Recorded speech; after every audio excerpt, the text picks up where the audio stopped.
Welcome to WIC channel. My name is Rifat. So today we'll be talking about budgeting.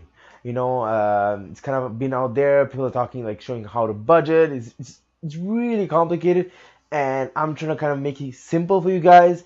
I show you guys as how I track my expenses, and I hope this kind of helps you as I can show you how my method works, and maybe that can kind of help people as to how to track, because it's very important to budget. It's people always say it often. It's pretty simple. It's budgeting is it's like a balance sheet. So you track what's your expenses, what's your revenue, and like you know what's happening. It's kind of like how to say, like a company. You need to know what's coming in and what's going out, right? So you know you're not in the red or in the green. So it's kind of like vital. So also in the same way, you can also plan your savings, right? How much is going to your savings, how much you're planning for the future, and also same time not to kind of cut down in the present. So I just want to kind of, I personally use Excel. I have a sheet. I track monthly. I go like January, February, then March. I just keep on to do that until the end of the year. So it simplifies my tracking, keeping record as how much I spend, how much I save. So it kind of gives me an idea. So I'm gonna go ahead and jump and show it to you guys. What I did was I took minimum wage in Quebec, which is $12 an hour. I used an online tool that kind of calculates and gives what the person makes after taxes. So I went ahead and did that, built an example on an Excel sheet, which is kind of, I use the same format, but I just filled in numbers so I can show you guys. So, all of me blabbering, let me just jump in and show you the Excel sheet, and then I can kind of dive in and show all the numbers, and hope this helps you guys. So I'll wait for you guys in the supercomputer. Let's go. Welcome, guys. So as you guys can see my screen. So kind of I build, this is kind of format I use to kind of track my expenses, where my stuff goes. I have a kind of weird setup, as per I have like 3 credit cards, and each credit card is designated for a certain activity.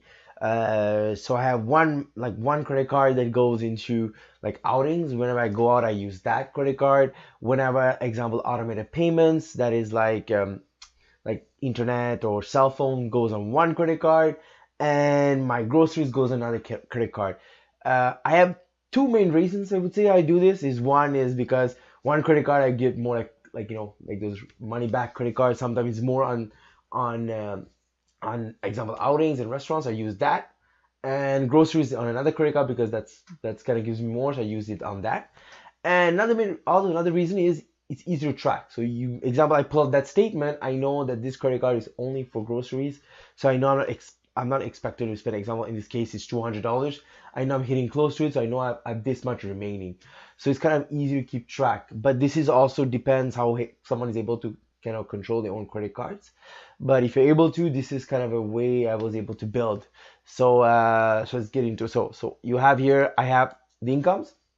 Then after I have the payment that goes on the bank account. So the minimum wage, I calculated, and it came to around $772 through an online tool they can give you after taxes. So that $12 an hour. So then I have here payments that go on a bank account. I put like for apartment insurance, rent. I took a 3.5. This is a single person scenario. Then you have also the public transportation and hydro. So then I kind of allocated the money here. I found some apartments also for that price. I mean, they're mostly for sure more expensive.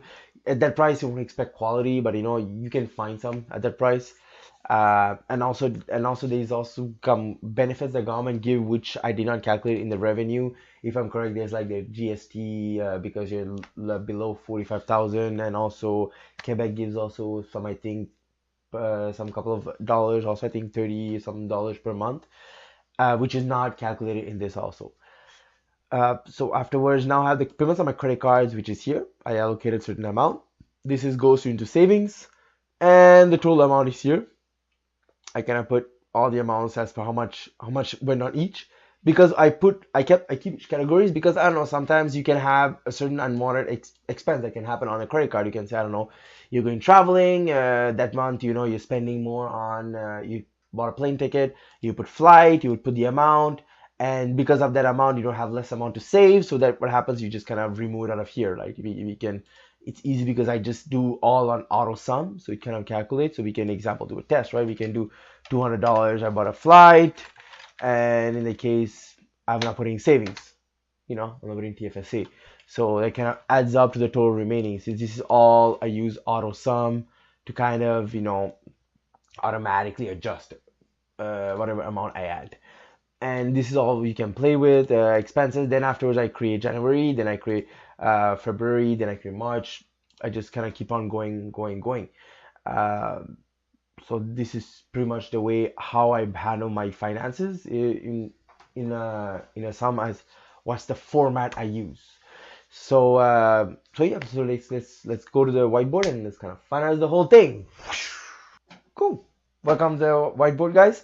So kind of I kind of showed you my kind of my spreadsheet and how I calculate my and keep record of my expenses and my revenue. And this is a format I think can help a lot of people. So I mean, I wish that this information I share with you guys can help track your finances and know where you're allocating your money, where your money is going. So it's important to kind of keep track, because you can easily lose track of this kind of stuff and like end up not saving as much, or maybe you're just in the red or having more credit card debt. So it's very easy to kind of this format that I made, that which I understand. So you can play with it. Like, there's bunch of tools that people link. There's bunch of applications that you can use also. I use this.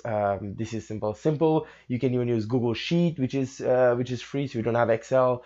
So it's kind of it's available, and no, it doesn't have to be that costly, and you can play with it and add your numbers and keep track. So for me, that's my method. It's very easy. I hope this kind of I'm sharing with you guys so that can help you guys. So yeah, I just wish that this helps you guys, and so yeah, that's about it. So thank you very much for watching my video, guys, and if you like the video, hit the thumbs up, subscribe if you guys didn't subscribe, and follow me on Twitter. The link is going to be down below. And if you have any other methods you guys using, just drop a comment, let me know. I would love to hear which kind of tools, how you keep in track, all this kind of stuff. I always love to hear from my subscribers and my viewers. So thank you very much for watching, guys, and have yourself a wonderful day. Whoosh.